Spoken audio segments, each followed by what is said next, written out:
O presidente dos Estados Unidos, Donald Trump, aplicou a Lei Magnitsky contra o ministro do Supremo Tribunal Federal, Alexandre de Moraes, e assinou a lei que aplica a tarifa de 50% contra o Brasil, contra qualquer produto exportado do Brasil para os Estados Unidos. Vamos falar sobre isso. Eu primeiro quero saber a sua opinião sobre a questão da Lei Magnitsky contra o ministro Alexandre de Moraes. Se você acha que o Supremo deve recuar ali e não aplicar mais aquilo que vinha aplicando, as sanções, as prisões, as determinações contra os bolsonaristas envolvidos nos atos do dia 8 de janeiro. E também o que você imagina sobre essa questão das sanções. Dá tua opinião antes de assistir o vídeo e depois volta e vê se você mudou em alguma coisa a sua ideia. Vamos primeiro começar pelo Alexandre de Moraes. O Tesouro Nacional dos Estados Unidos aplicou, tornou público inclusive, essa aplicação da Lei Magnitsky. Na prática, o ministro do Supremo Tribunal Federal ver-se cerceado ali, ele se vê cerceado quanto à utilização de recursos financeiros, sejam eles no Brasil ou no exterior. A lógica é simples: qualquer instituição bancária que trabalhe com a moeda dólar americano, que utilize transações financeiras envolvendo os Estados Unidos ou a moeda dos Estados Unidos, não pode mais ter o ministro do Supremo Tribunal Federal, Alexandre de Moraes, como seu cliente ativo. Simplesmente porque qualquer instituição que ousar bater de frente quanto a isso vai sofrer sanções severas do governo, vai ficar impedida de trabalhar. Na prática, Alexandre de Moraes se vê sem poder movimentar suas contas, não somente no exterior, mas com muitos bancos brasileiros também. Basicamente, sei lá, ele vai poder utilizar Caixa Econômica, o Banco do Brasil, não temos certeza exatamente, porque qualquer instituição que trabalhe com a moeda USD, com o dólar, vai sofrer sanções se mantiver Alexandre de Moraes como seu cliente ativo. A explicação para isso é porque o ministro estaria tomando medidas contrárias a inimigos políticos, o que para o governo dos Estados Unidos, para a ala bolsonarista, é um atentado à democracia. Isso vai realmente surtir efeito? Eu acho que é um efeito rebote. Eu cobri o Supremo por muito tempo. Eu não vi em nenhum momento os ministros do Supremo indo contra um ministro que estava sendo atacado.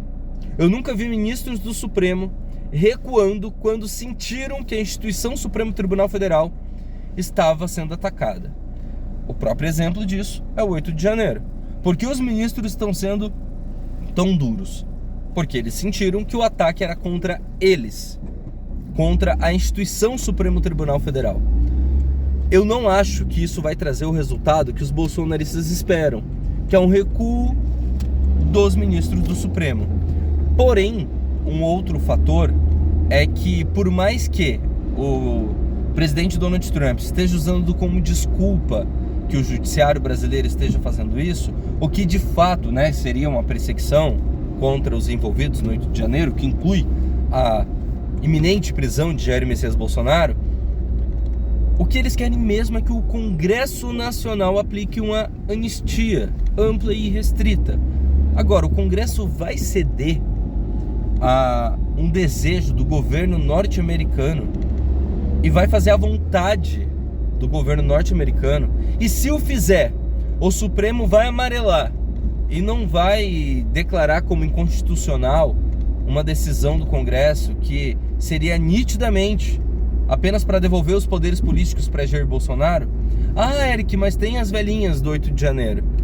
Desculpa, não é isso que está em jogo aqui. O que está em jogo aqui não são os 1000 e tanto indiciados, muitos desses presos pelos ataques contra a democracia no dia 8 de janeiro. O que está em jogo aqui é a inelegibilidade de Jair Messias Bolsonaro e a prisão de Jair Messias Bolsonaro. Eu acho muito difícil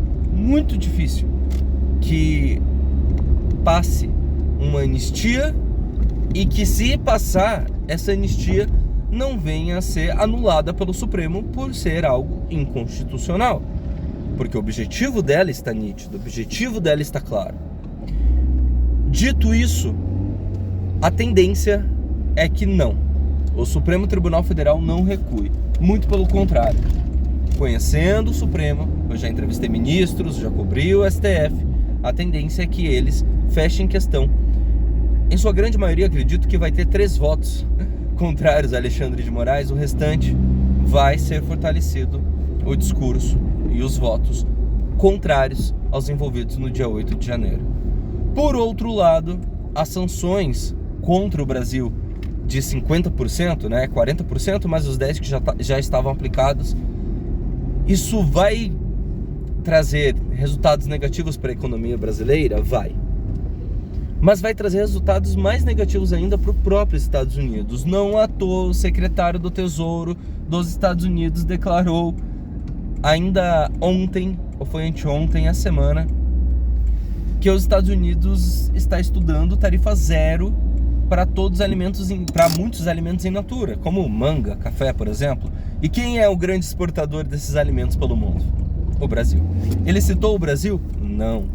Mas esse é o grande exportador. Depois dessa fala do secretário do Tesouro, Trump foi para o Twitter no dia de hoje e falou que não haverá recuo, terá a taxação de 50%, porque ele percebeu que o mundo leu como um recuo essa notícia da taxação zerada, da alíquota zerada para os envolvidos, para os países que exportam alimentos in natura.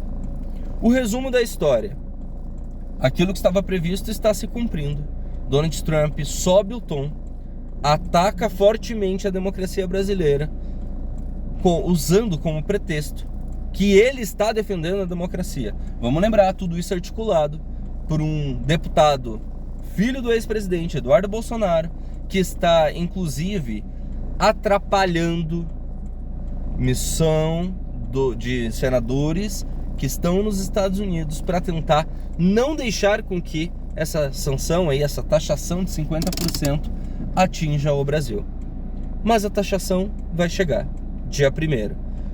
Alexandre de Moraes é o primeiro a ser atingido pela lei Magnitsky, conforme os outros ministros forem votando contrários à soltura, à anistia ou qualquer coisa que seja, contrários à soltura daqueles envolvidos no 8 de janeiro, conforme eles referendarem as decisões de Alexandre de Moraes, eles também serão penalizados com a lei Magnitsky. Os resultados políticos a gente vai ter que esperar para ver. Eu acredito que Lula vai sair fortalecido dessa história toda, sendo bem sincero com você. Eu acredito nisso, que ele vai ser fortalecido. A economia brasileira vai sangrar, mas a economia dos Estados Unidos vai sangrar um pouco mais ainda. Quero saber o que você acha depois de tudo que eu falei. Se inscreve no canal, curte, não esqueça, se inscreva e curta e deixe sua opinião. Até a próxima.